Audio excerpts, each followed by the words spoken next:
오늘의 데일리 뉴스레터에 오신 것을 환영합니다. 1. 한국, 폴란드와 공동핵무장 추진. 2. 현대차 언급했다 화들짝. 현대차 중국 철수. 3. 왜 사할린을 주겠다고 말한 것일까요? 한번 진실을 알아봅시다. 한국과 폴란드는 핵 프로그램의 공동 협력과 개발을 선택하여 이 분야에서 강력한 동맹을 형성했습니다. 이 협력은 한국을 국제사회에서 주목할 만한 핵대국으로 만들었습니다. 한국은 전자산업과 첨단 자동차 산업으로 유명한 나라로 핵기술을 발전시키기 위해 끊임없는 노력을 기울였습니다. 이러한 투자와 노력으로 한국은 고효율 핵발전소와 선진적인 연구시설을 구축하는 데 성공했습니다. 폴란드와의 동맹은 한국에 큰 이익을 가져다 주었습니다. 폴란드는 큰 핵 잠재력과 풍부한 지적 재원을 갖춘 국가로 핵기술과 지식을 한국과 공유하기로 동의했습니다. 두 나라의 연구원과 기술자들은 함께 일하며 핵 분야에서 선도적인 혁신을 이루어내고 효율 향상과 위험 감소에 이바지하였습니다. 한국은 국가에 깔린 강력한 핵 산업을 조금씩 구축하고 있으며 국가에 대한 깨끗하고 신뢰할 수 있는 에너지를 공급하고 있습니다. 또한 이 나라는 핵 프로그램의 강력함을 이용하여 군사적인 강세와 지리적인 위치를 표현하고 있습니다. 핵무기의 강화는 전 세계적으로 안보와 안정에 대한 우려를 야기할 수 있지만 한국은 핵을 평화적인 목적으로 사용하기 위해 엄격히 국제규정과 협약을 준수하기로 했습니다. 한국은 폴란드와의 협력을 통해 핵기술을 안전하고 국제사회에 유익하게 활용할 수 있다는 것을 입증하고자 합니다. 미래에는 한국의 핵 분야에서의 역할이 계속 확대될 것이며 이 나라는 핵연구 및 개발을 위한 국제적인 중심지가 될 수 있습니다. 한국과 폴란드의 협력은 종합적인 발전을 촉진하고 양국의 깊은 이익을 가져다 줬습니다. 대체 한국은 어떻게 핵 보유가 가능한 것일까요? 우리는 분명히 경고했다. 페스코프 대변인은 전화회견에서 공개된 충격적인 사실을 다시 확인해주며 다가오는 핵 위협에 대해 철저히 대비할 것을 주문했습니다. 이제까지 핵 사용에 대해 소문만 돌았던 러시아가 직접적으로 핵을 전쟁에 동원할 것을 선언한 것은 대단히 충격적인 일이라 할 수 있는데요. 러시아 국방장관의 입에서 더티밤이 사용될 것이며 핵 사용과 관련 이제부터는 다른 국가의 책임이라는 말과 함께 러시아는 우크라이나를 상대로 최후의 수단을 쓰기로 결정한 것입니다. 그의 입에서 나온 더티밤은 저위력 핵무기를 뜻하는 것으로 재래식 폭탄에 방사성 물질을 채운 방사능 무기입니다. 더티밤이 터질 경우 대기에 엄청난 양의 방사능이 분출 사람들을 대상으로 무차별적인 방사능 오염을 일으킵니다. 핵무기와 다른 점은 더티밤의 경우 위력 차원에서 조절이 가능하다는 점인데요. 범위와 규모를 의도적으로 조절할 수 있습니다. 핵이 터진 주위로 강력한 방사능이 분출되고 그 주변에 있는 모든 사물이 방사능에 의해 망가지는 핵무기와 달리 더티밤은 치명적인 방사능 유출이 일어나는 무기는 아니죠. 그럼에도 불구하고 방사능이 본격 전쟁에 동원될 수 있다는 점과 적군과 아군, 모든 진영에 돌이킬 수 없는 피해를 준다는 점에서 핵전쟁의 서막이 될 수 있는 위험천만한 무기, 러시아가 마지막 수단까지 꺼낸 것에 대해 미국은 러시아가 가짜 정보를 퍼뜨리는 것이라며 러시아의 위협에 대해 단호하게 거짓말이라고 알렸습니다.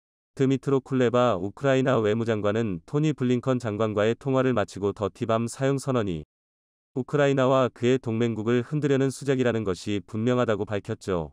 블링컨 장관은 만약 저위력 핵무기를 러시아가 사용한다면 미국 입장에서는 묵과하지 않을 것을 지적.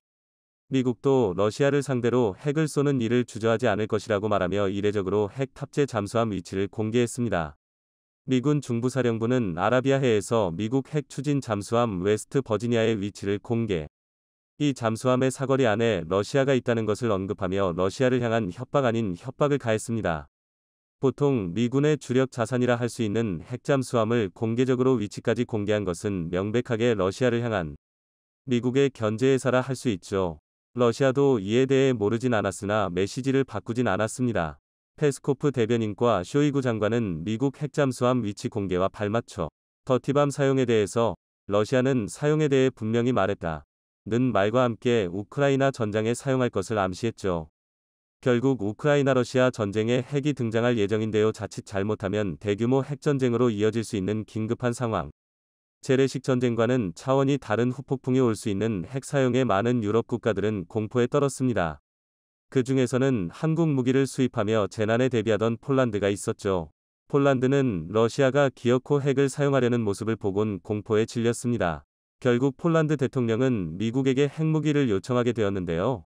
폴란드 주간지 가제타 폴스카를 통해 공개된 정보에 따르면 안제이 두다 폴란드 대통령이 미국을 상대로 핵 공유 프로그램에 폴란드가 참여하길 바란다 고 말하며 핵무기를 폴란드에 제공할 것을 미국에게 요청했다고 밝혔습니다. 폴란드가 안보적으로 강화되기 위해선 핵은 필수 라 말한 그는 노골적으로 미국 정부에게 도움을 요청했죠.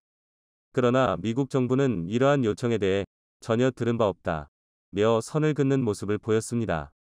핵을 다른 국가에 누출하지 않으려는 미국은 명백히 폴란드 대통령이 언론을 통해 밝힌 사실조차 부인하며 미국에선 그런 요청을 받은 적이 없다 며 거리를 두었죠. 그러나 최근 러시아에서 더티밤 사용이 본격화되면서 미국도 기존 핵무기 제공 거부 입장에서 선회하기 시작했습니다. 우크라이나 지근거리에 위치한 폴란드 역시 더티밤의 여파에 전혀 무관하다고 볼 수 없기 때문이죠. 폴란드는 러시아 침략의 공포에서 자유롭지 못한 국가입니다. 최근 벨라루스도 기존 중립 입장에서 러시아 편으로 돌아서면서 폴란드도 우크라이나처럼 공격받을 가능성이 높아졌습니다. 그렇기에 폴란드는 다급하게 재래식 병력을 사들이며 전쟁에 급격하게 대비한 것이죠. 그러나 전쟁의 한가운데 빠르게 물량을 생산할 수 있는 곳은 몇 군데 없었고 그 중에서 폴란드 정부의 요구 조건을 만족하는 곳은 단 한 군데였습니다. 바로 한국이 해당 국가였는데요. 한국의 다양한 무기를 직접 본 폴란드는 만족스러운 무기 경험을 통해 다량의 한국 무기를 수입하기에 이릅니다. 실제 올해 국내 방산기업이 폴란드와 맺은 수출 계약은 한화로 약 21조 2,300억 원에 달하는 금액이었습니다. 폴란드는 KAIV FA50 경공격기 48대, 현대로템의 K2 전차 980대, 한화디펜스의 K9 자주포 648문, K239 다연장 로켓 288문 등 엄청난 양의 무기를 싹쓸이하면서 구입을 서둘렀죠. 다른 국가에서 걱정할 정도로 폴란드는 너무도 많은 물량을 선주문하면서 도입을 서두르는 모습을 보였습니다. 한국도 엄청난 물량의 생산 라인을 전체 다 가동하는 등 폴란드의 요구 조건에 맞추기 위해 공장 가동에 들어갔죠. 그런데 놀랍게도 21조 금액의 무기 수입으로 끝나는 것이 아니라 추가 무기 도입까지 폴란드가 선언한 것입니다. 현재 독일의 라인메탈사와 호주에서 경합을 펼치고 있는 한국의 레드백까지 폴란드가 구입을 검토한 것이죠. 마리우시 부와슈차크 폴란드 부총리 겸 국방부 장관은 자체 개발 장갑차 보르숙 BORSUK의 보안수단으로 한국의 AS-21을 고려하고 있다고 밝혔습니다. AS-21은 레드백의 개발 단계 코드명을 지칭하는데요. 레드백 테스트를 시작했다고 밝히며 레드백 사진을 SNS에 올린 것입니다.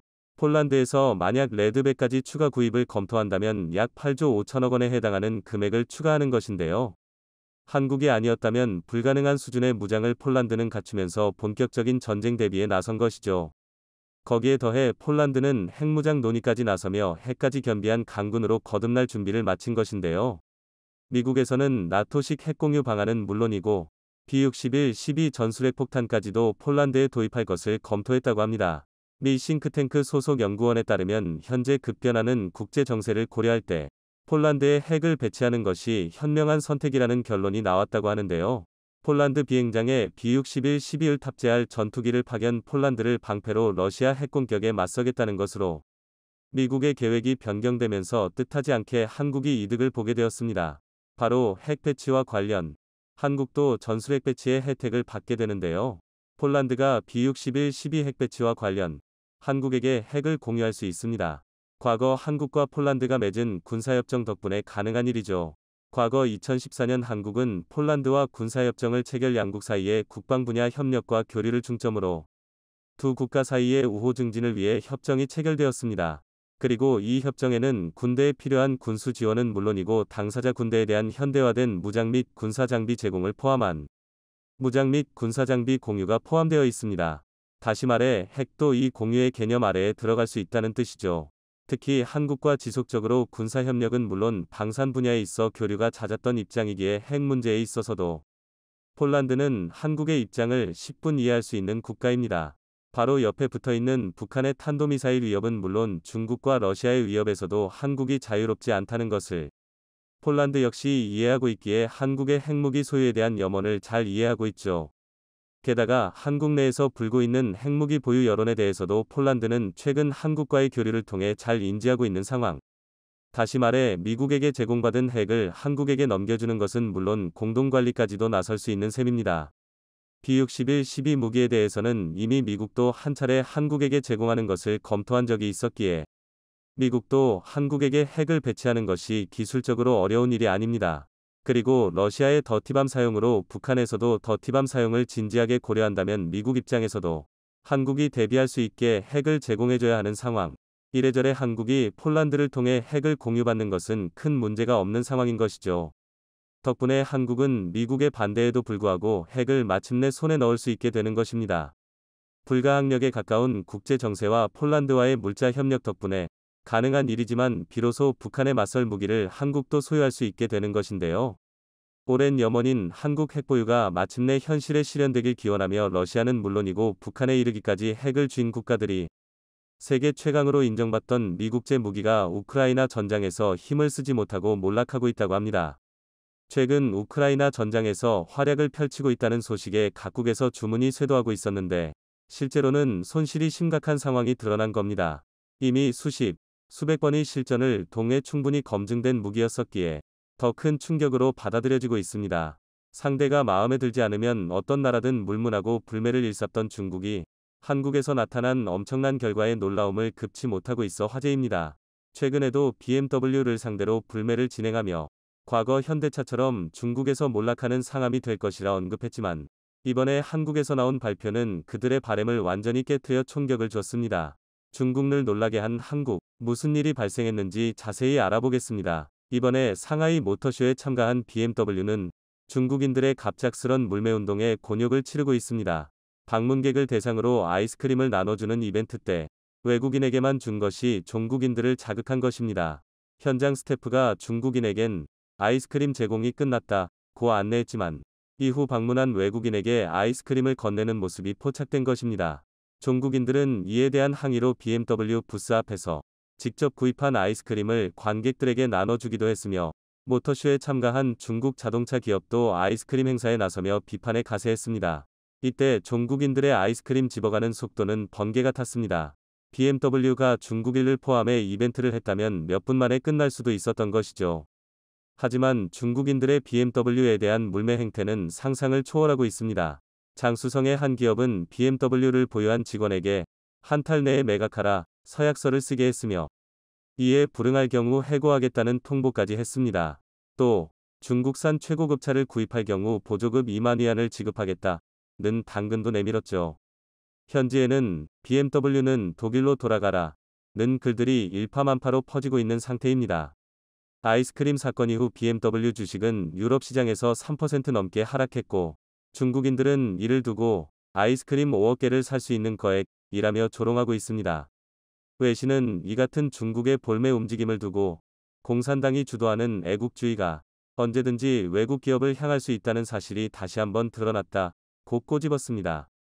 해당 영상이 공개되자 하루도 안 돼 4억 2천만의 조회수를 기록하며 중국 실시간 검색어 1위에 몰랐고 화가 난 네티즌들은 중국에서 차를 팔아 돈 벌고 자신들을 차별하는 BMW 라며 비난을 쏟아냈습니다. BMW 팬이었던 게 부끄럽다. 무릎 꿇고 사과하라. 이런 식의 댓글이 10만 개가 달린 상황입니다. BMW 전시장 앞에서 라이브 방송을 하던 중국인 여성은 현장 직원에게 항의하다 보안요원에 연행되기도 했습니다. BMW 그룹의 전세계 판매량 가운데 약 3분의 1이 중국에서 판매됩니다. 이에 다급해진 BMW는 모터쇼 내부 온도가 비교적 높아 아이스크림 행사를 진행했고 앞서 18일과 19일 자사 앱으로 신청을 받았다며 당시 나눠준 아이스크림은 현장에 있던 자사 직원이 받았고 이들을 위해 남겨둔 일부 아이스크림이었다고 해명을 했습니다. 그럼에도 중국에서의 비난과 물매는 식을 줄을 모르고 있습니다. 그들은 과거 현대차에 했던 만큼 BMW를 공격하자고 주장하고 있는데 최근 현대차와 기아의 실적이 공개되자 당혹감을 감추지 못하고 있습니다. 2016년 종국에서 180만 대를 팔았던 현대차 그룹은 사드 사태 후 물매가 퍼지며 현지 업체에 밀렸고 지난해에는 38만 대를 판매하며 5분위 한 토막으로 떨어진 상황입니다. 전년 대비해서도 중국 내 판매량이 41%나 급감한 것입니다. 연 2,300만 대가 판매되는 중국 시장에서 현대차 그룹 점유율은 1%대에 그치고 있습니다. 지난해 중국 내 판매 순위는 19위를 기록하며 전년 대비 2단계나 내려갔습니다. 외국차 중에서는 독일 폭스바겐 10%, 과 도요타 8%, 혼다 등이 버티고 있을 뿐입니다. 현지법인 베이징현대는 지난해 1조 원 이상의 단기 순손실을 기록했고 2018년 이후 적자에서 벗어나지 못하고 있는 상황입니다. 2015년 대규모 중설물 통해 중국 생산 능력이 200만 대를 넘겼었는데 그 시기에 맞춘 중국의 물매 보복은 현대차에게 치명타를 주려 했던 행동입니다. 현대차와 기아의 중국 공장 가동률은 30%를 밀돌고 있습니다. 기아 중국 법인인 장수희의 다기아는 2번이나 완전 자본 잡식에 빠졌죠. 최근 현대차 중국 창저우 공장 또한 가동 중단을 선언했습니다. 오는 6월 창저우 공장 가동물 멈추고 매각을 진행할 예정입니다. 창저우 공장은 현대차의 네 번째 중국 공장으로 연간 30만 대 제조가 가능했죠. 그런데 가동 7년 만에 판매 저조로 매각을 진행하게 된 것입니다. 공장 일부 설비는 베이징 1공장으로 이관됐고 협력업체들도 사업 철수 과정을 밟고 있습니다. 그곳에는 전기차 제조 설비를 구축하려 했지만 절차상 문제로 무산된 상태입니다. 창저우 공장이 폐쇄되면 현대차 중국 공장은 2곳만 남게 됩니다. 이는 도요타와 혼다 등 일본 업체는 물론 벤츠, 폭스바겐, 아우디 같은 유럽 브랜드들도 언제든 일어날 수 있는 일입니다. 시간 문제일 뿐 모두 중국 업체에 밀려 점유물이 빠르게 내려가고 있습니다. 유럽에서 가장 잘 팔리는 전기차 중 하나인 폭스바겐 ID 점사의 중국 판매량은 월 1,000대에도 미치지 못하고 있습니다. 중국은 이미 전기차 비중이 30%를 넘어섰으며 해외 업체 중에서는 테슬라만 경쟁력을 유지하고 있는 상태입니다. 이런 상황에 증권가에서는 놀라운 전망을 했습니다. 현대차 그룹이 2026년 세계 1위로 몰아간다는 것입니다. 지난해만 해도 685만 대를 팔아 도요타와 폭스바겐에 이어 3위를 했는데 올해는 750만 대를 팔고 2026년 920만 대를 판매하며 도요타와 폭스바겐을 2, 3위로 밀어내고 현대차 그룹이 1위로 몰아선다는 분석입니다. 도요타와 폭스바겐이 중국에서 위기를 겪는 동안 현대차 그룹은 미국과 인도 등에서 판매량을 늘리며 선전을 애고하고 있습니다. 상반기 GM 인도 공장을 인수한 뒤 하반기 개조 공사를 거쳐 2024년 가동한다는 계획도 가지고 있습니다. 현지 생산 능력은 올해 30만 대에서 2025년 50만 대로 늘어나게 되죠. 미국 공장 2곳에서도 2025년부터 전기차 모델이 생산될 예정인데 미국과 인도에서만 향후 100만 대 이상 판매 증가가 전망되고 있습니다. 중국인들은 자신들이 불매를 하면 몰라 할 줄 알았던 현대차가 세계 시장에서 승승장구하는 점에 놀라 몸을 금치 못하고 있습니다. 중국에서 한류를 몰아낸 후 오히려 세계에서 K 콘텐츠가 더 성장했듯이 자동차에서도 비슷한 현상이 나타났다는 것입니다. 25일 발표된 현대차의 1분기 실적은 중국에서도 대서특필되며 그들을 놀라게 했습니다. 기존 전망치를 뛰어넘으며 그야말로 어닝 서프라이즈를 기록했기 때문입니다. 1분기 영업이익은 3조 6천억 원을 달성하며 전년 대비 무려 86%나 증가했습니다. 증권가에서 전망했던 것보다 7천억 원 못 도는 실적입니다. 영업이익률 역시 2013년 이후 최고 수준인 9.5%를 달성했는데 작년 1분기 6.4%와 비교해서도 3% 이상 높아진 수치입니다. 지난해 발목을 잡았던 반도체 수급이 해소되며 차량 생산 계획의 99%를 달성하고 있습니다. 지난해 쌓인 대기 물량이 빠르게 해소됐고 수익성 높은 SUV, 제네시스 등 고부가 가치 차종 종십의 믹스 개선이 주요했다는 평가입니다. 미국 판매는 전년 대비 30% 증가했으며 유럽권 역시 10% 이상이 늘어났죠. 결국 1분기 102만 대를 팔며 지난해 대비 13% 증가세를 보였습니다. 지역별로는 국내 19만 대, 국외 83만 대 등을 팔았죠. 평균 환율이 5.9% 오른 것도 영업이익 증가에 보탬이 됐습니다. 현대차는 이날 중장기 주주환원 정책을 발표했습니다. 배당 주기를 기존 연 2회에서 연 4회로 늘리고 3년에 걸쳐 보유 중인 자사주를 매년 1%씩 소각한다는 계획입니다. 이에 배당 수익률이 높은 현대차오를 종십으로 주가 급등세가 나오고 있습니다. 이는 종국과 러시아 시장 부진에도 나타난 성과라 놀라움을 주고 있습니다. 현대차 영업이익은 전기차 1위 테슬라마저 따돌렸습니다. 테슬라는 종국 시장에서 버티기 위해 1분기 수차례 가격 인하 행사를 해 차는 많이 팔렸지만 순이익은 24%나 급감했습니다. 영업이익률은 전년 동기 19.2%보다 7.8%포인트나 밀렸습니다. 실적 발표 후 테슬라 주가는 20% 가까이 폭락했고 이를 만회하기 위해 다시 최고급 세단 등의 가격을 몰리고 있는 상황입니다. 게다가 현대차 그룹의 전체 영업이익은 도요타마저 뛰어넘고 있습니다. 기아도 26일 실적을 발표했는데 2조 8천억 원 이상 영업이익을 거둬 현대차와 합산해 6조 4천억 원이라는 엄청난 실적을 보였습니다. 다음 달 공개되는 토요타 영업이익 추정치가 5조 원 정도라 이를 넘어설 것이란 분석입니다. 제네시스의 누적 판매량 또한 100만 대 카운트다운에 들어갔습니다. 지난 3월까지 국내 63만 대와 해외 27만 대에서 누적 90만 대를 돌파했는데 오는 7월쯤 100만 대 돌파를 예상하고 있습니다. 현대차 글로벌 누적 판매량에서 제네시스 비중은 5.4% 정도입니다. 토요타 고급 브랜드 렉서스가 지난 1989년 출범 후 32년 만에 비중 5%를 넘겼다는 점에서 제네시스의 성장 속도는 굉장히 빠른 편입니다. 현대차는 배터리에 있어서도 탈충국을 준비하고 있습니다. 최근 제네시스 GV70 전동화 모델이 북미산이라는 조건을 충족했어도 차량에 탑재된 SK온 배터리가 중국산이라는 점 때문에 미국 IRA 관련 보조금 대상에서 제외된 바 있습니다. SK온 중국 공장에서 제작한 셀을 현대차 물산 공장에서 완성해 엘라베마 공장에서 최종 조립했기 때문입니다. 그런데 이번에 현대차와 SK온은 미국 배터리셀 합작 공장 승인을 했습니다. 지난해 11월 관련 업무 협약을 체결한 지 5개월 만의 일입니다. 두 회사는 지분 50%씩 나눠 갖고 총 50억 달러를 공동 투자하기로 한 상태입니다. 2025년 완공 예정인 조지아주 현대차그룹 전용 전기차 공장과는 460km 떨어져 있습니다. 전기차 공장과 접근성이 있어 공급망 관리 측면에서 유리하다고 설명했죠. 그곳에서는 2025년 가동을 목표로 연간 30만 대분 배터리셀을 생산합니다. 이는 현대모비스가 배터리팩으로 제작해 미국에서 생산되는 현대차 그룹 전기차에 전량 공급될 예정입니다. 해당 배터리가 탑재된 전기차는 보조금 혜택도 받을 수 있습니다. 지금까지 SK온 성장에 발목을 잡았던 수를 문제도 개선되고 있습니다.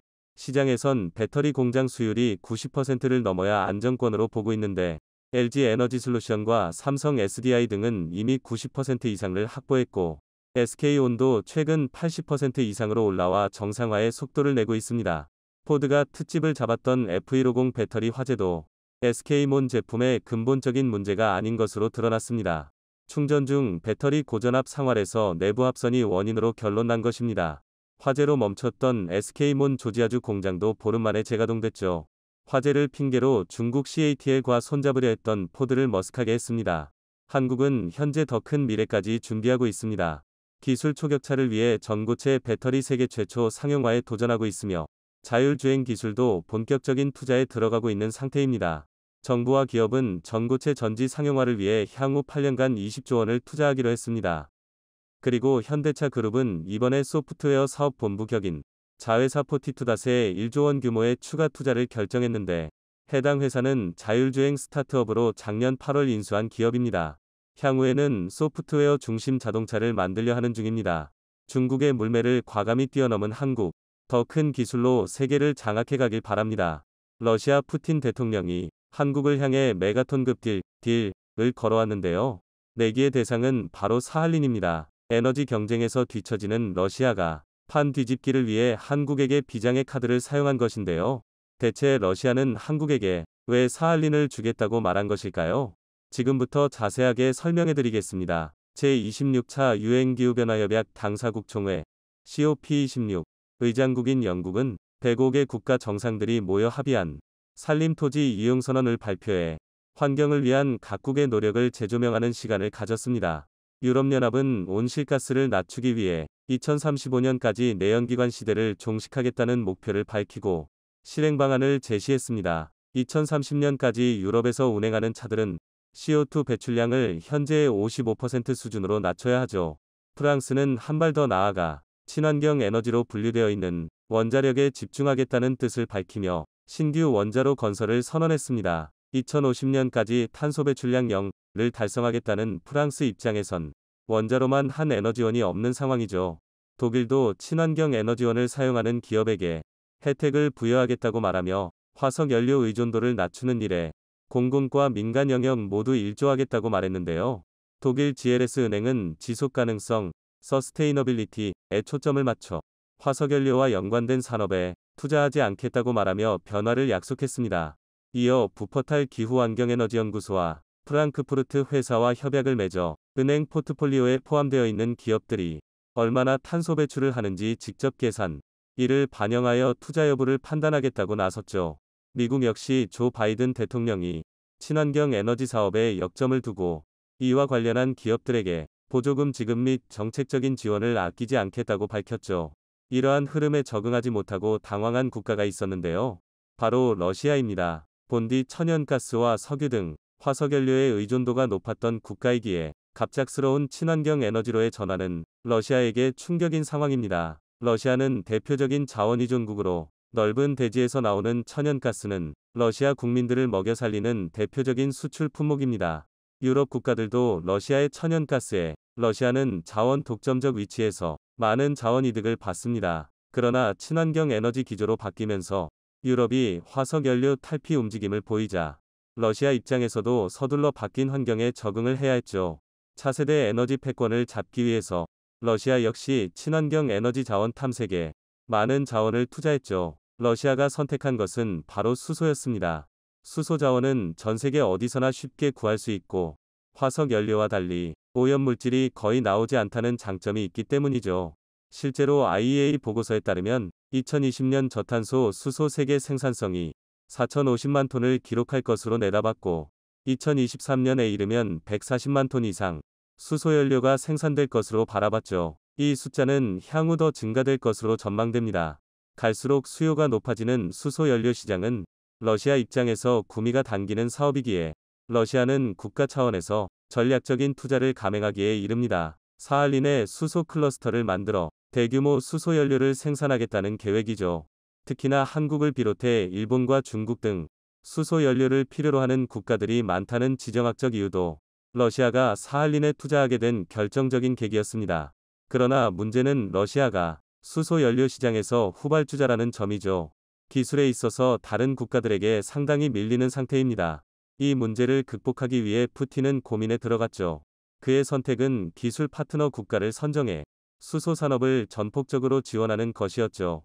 푸틴이 망설이지 않고 선택한 국가는 바로 대한민국입니다. 수소 기술 분야에서 세계 1위가 되고 싶다. 독일 경제에너지부 장관인 페터 알트마이어는 기자들 앞에서 수소 경제 분야에 있어 독일이 앞서고 싶다는 야망을 드러냈습니다. 그는 현재 독일은 수소 산업에 있어서 후발주자이며 현재 1등 국가를 따라잡기에는 자원이 부족한 상태라는 것을 순순히 시인했죠. 독일 장관이 부러워한 그 1등 국가가 한국은 놀랍게도 수소 분야에 있어서는 세계 1등인데요. 한국은 일찍부터 대체 에너지 분야에 깊은 관심을 보이고 대대적인 투자를 단행했죠. 그 결과 유럽 국가들이 다른 에너지원을 고민 중일 때 수소 분야에서 한 발 앞선 기술력을 갖추게 된 것입니다. 한국은 이미 기술력에서는 검증이 끝난 상태죠. 초기 단계이긴 하지만 수소 산업 생태계를 지금부터 대한민국 사회에 적용해도 문제가 없을 정도로 발전된 인프라와 생산 체계를 갖추고 있습니다. 수소차 분야에서도 한국이 단연 앞서 나가고 있는데요. 현대자동차가 세계 최초로 수소차 투산 익스 퓨얼셀을 생산했고 수소트럭 엑시언트 퓨얼셀, XCIENT 퓨얼셀 양산까지 마치는 성과를 거두었는데요. 다른 국가에서는 이제 시제품이 나올 정도인 상황인데 반해 한국은 양산까지 마쳤습니다. 수소차 시장 점유율 52%를 차지하고 있는 국가가 바로 한국이며 대표 수소차 넥소의 경우 올해 2021년 전세계 누적 판매량 2만 대를 넘겼습니다. 시장 점유율은 점점 더 높아질 전망이죠. 대한민국 정부 역시 청정수소 비중을 2050년 100%로 끌어올리고 철강, 화학 및 산업공정의 연료를 수소로 바꾸겠다는 발표를 내놓았죠. 2050년까지는 2,000기 이상의 수소 충전기도 설치하는 등 수소 대한민국을 달성하기 위한 제도적 준비도 철저하게 하고 있습니다. 반면 러시아는 이제 청사진을 그리며 수소 클러스터를 이제부터 지을 생각을 하고 있죠. 오버시즈가 추진하는 사업으로 사할린에 연간 310만 톤에 이르는 수소 생산단지를 이제 건립할 예정. 문제는 러시아 국내에서 수소에너지에 대한 회의론이 올라와 의견이 통일되지 않았다는 점입니다. 러시아 에너지 시스템은 현행 시스템을 유지하자는 것이 회의론의 주장입니다. 변화의 흐름에 맞추지 않는 이들 회의론자들의 푸틴은 진절머리를 냈습니다. 사할린 클러스터에 사활을 걸고 있지만 내부에서는 의구심을 품고 있고 기술은 아직 서구나 한국에도 밀리는 입장. 점유율을 러시아가 가져오려고 해도 많은 시일이 필요하죠. 주도권 싸움에서 결정적인 한 방을 날리기 위해 푸틴은 특별한 제안을 생각하게 됩니다. 바로 사할린을 한국에게 넘기는 대신 한국에게서 수소 기술을 이전받자는 계획이죠. 사할린 수소 클러스터가 만들어지고 수소 생산이 본격화되면 이 수소를 제대로 활용할 기술을 가진 유일한 국가는 한국밖에 없습니다.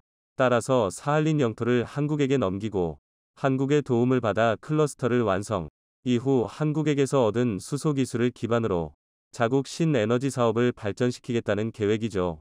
사할린은 이전부터 한국인들이 거주하고 있던 지역입니다. 일제강점기 시절 원하지 않게 한국인들이 사할린으로 넘어간 역사가 있는 장소이죠. 사할린 지역에서 한국의 영향력은 상당한데요. 원래 거주하고 있던 지역에 한국인의 도움을 받는다면 한국은 거부감 없이 사할린을 운영할 수 있게 됩니다.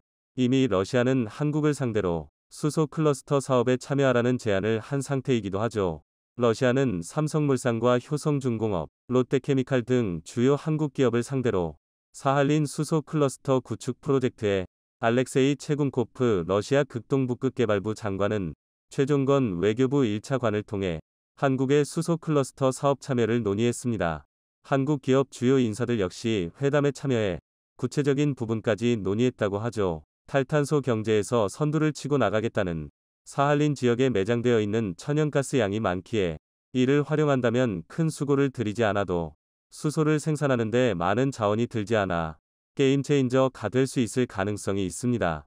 러시아의 노림수가 현실로 이뤄진다면 한국과 러시아는 생각 이상의 시너지 효과를 거두게 되는 것입니다. 한국은 사할린 영토를 획득하면서 안정적인 에너지 공급을 받을 수 있게 되고 러시아는 본인들이 원하는 천연에너지 선두를 탈환할 기회가 생기기 때문이죠. 한국과 러시아의 협조 관계가 깊어지면서 일본은 불안한 속내를 드러냈죠. 지난 도쿄올림픽 당시 일본은 성화를 붙이는데 프로판가스, LPG가 아닌 수소로 불을 붙이면서 수소 선진국 이미지를 심어주려고 했습니다.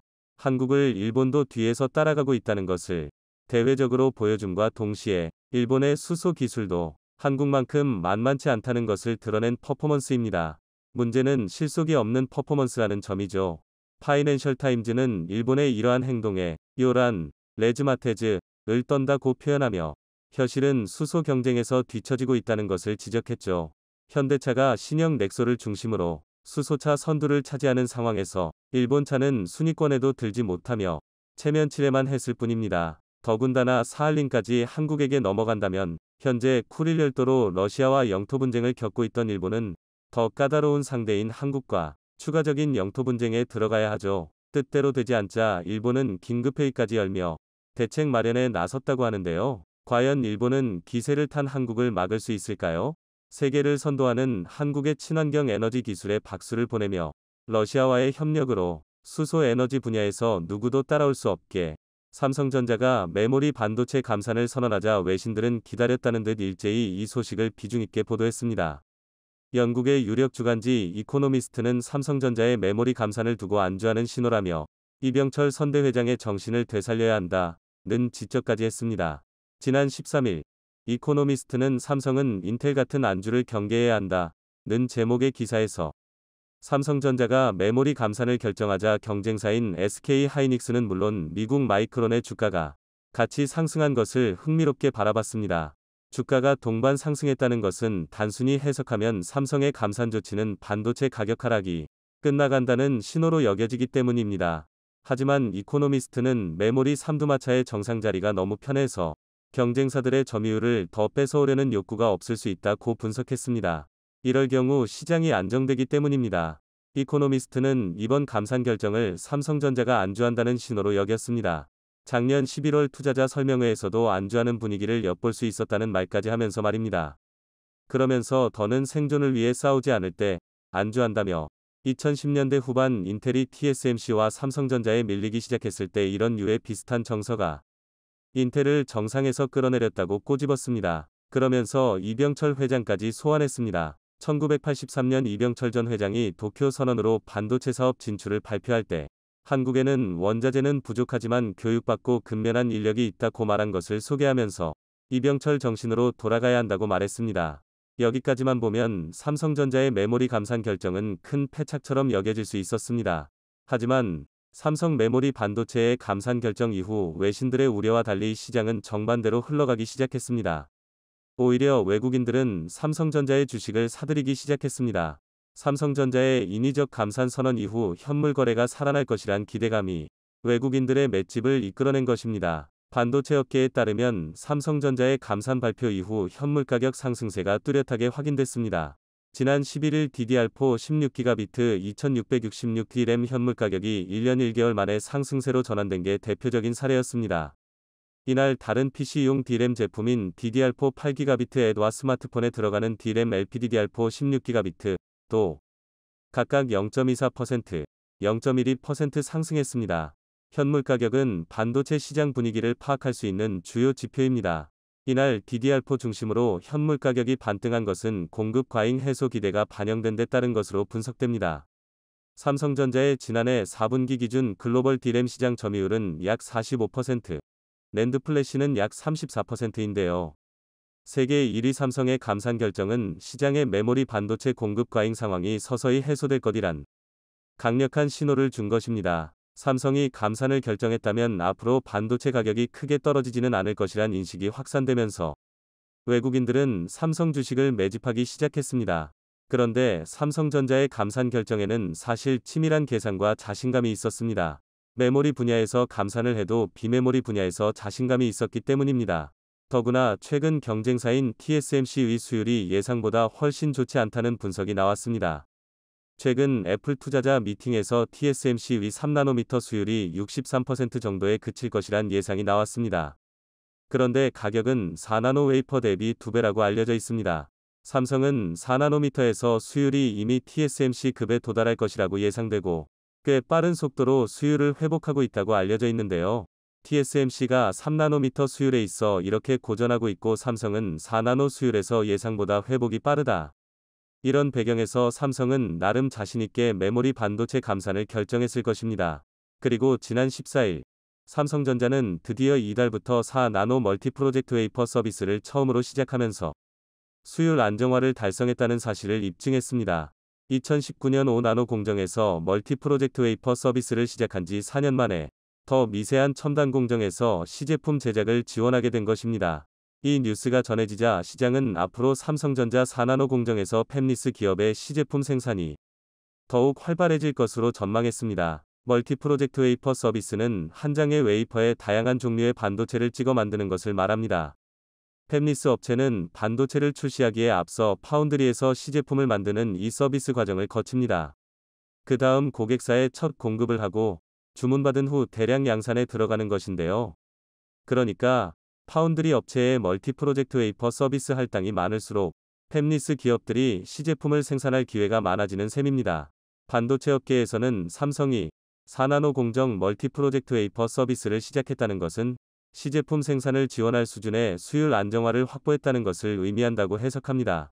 이제 안정성을 바탕으로 대량 생산 체제를 본격 확대하겠다는 뜻이라는 겁니다.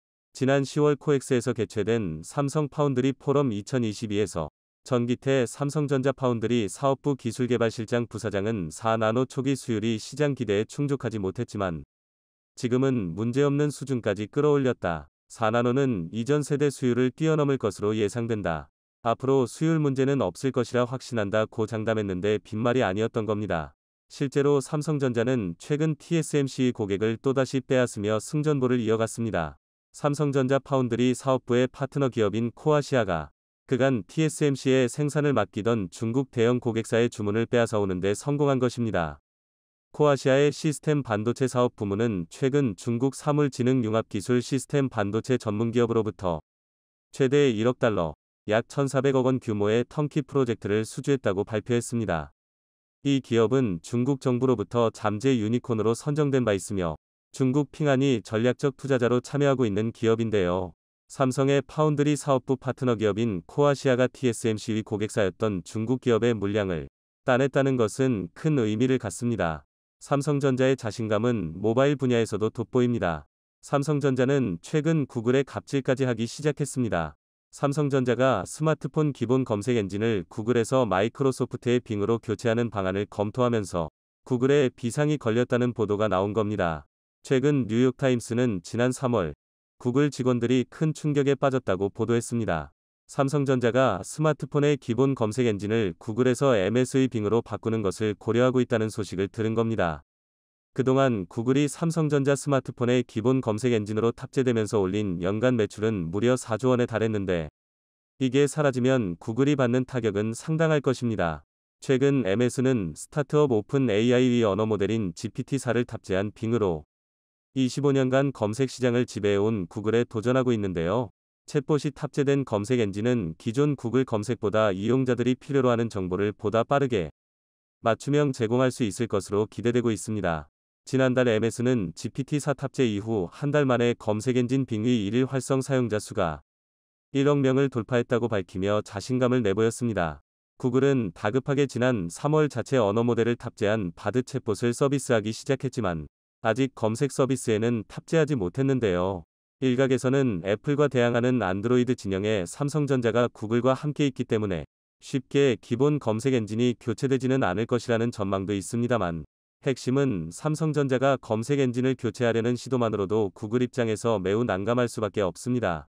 또한 삼성의 메모리 감산 소식에 낭패를 본 곳이 한 군데 더 있습니다. 바로 중국입니다. 지난 19일 대만 시장조사 업체 트렌드포스에 따르면 삼성전자는 올해 2분기 낸드 생산 능력을 12인치 웨이퍼 기준 월 62만 장 수준으로 조정한다고 밝혀 지난해 4분기 대비 생산량을 5.34% 감산했습니다. 업계에서는 삼성이 디램 위주의 감산 정책을 펼칠 것으로 예상했습니다. 그런데 막상 뚜껑을 열어보니 삼성은 중국 시안 공장의 낸드 플래시까지 감산했습니다. 상황이 이렇게 되자 중국은 또다시 삼성 탈중국이 시작됐다며 불안감을 감추지 못하고 있는데요. 아시다시피 삼성이 떠난 중국 지역 경제는 완전히 붕괴된 사례가 있습니다. 하지만 이미 삼성전자의 탈중국은 빠르게 진행되고 있습니다. 신규 공장 증설 계획을 접었기 때문입니다. 미국 정부가 중국 반도체 공장에 대해 향후 10년간 신규 시설 투자를 사실상 금지하는 내용의 반도체 지원법을 발표하면서 삼성을 비롯한 한국 반도체 기업들은 중국 공장 규모를 현재 상태로 유지하면서 기술 개선을 도모하는 형태로 운영하고 있었습니다. 미국 반도체법은 사실상 퇴로를 열어줄 테니 10년 뒤에는 중국에서 나오라는 뜻으로 받아들여지고 있기 때문입니다. 그래서 삼성전자가 지난 15일 경기도 용인에 세계 최대 반도체 클러스터를 조성하고 300조 원을 투자하기로 한 것이며 이것은 메모리 반도체 사업의 탈중국을 염두에 둔 것이란 분석이 나온 것입니다.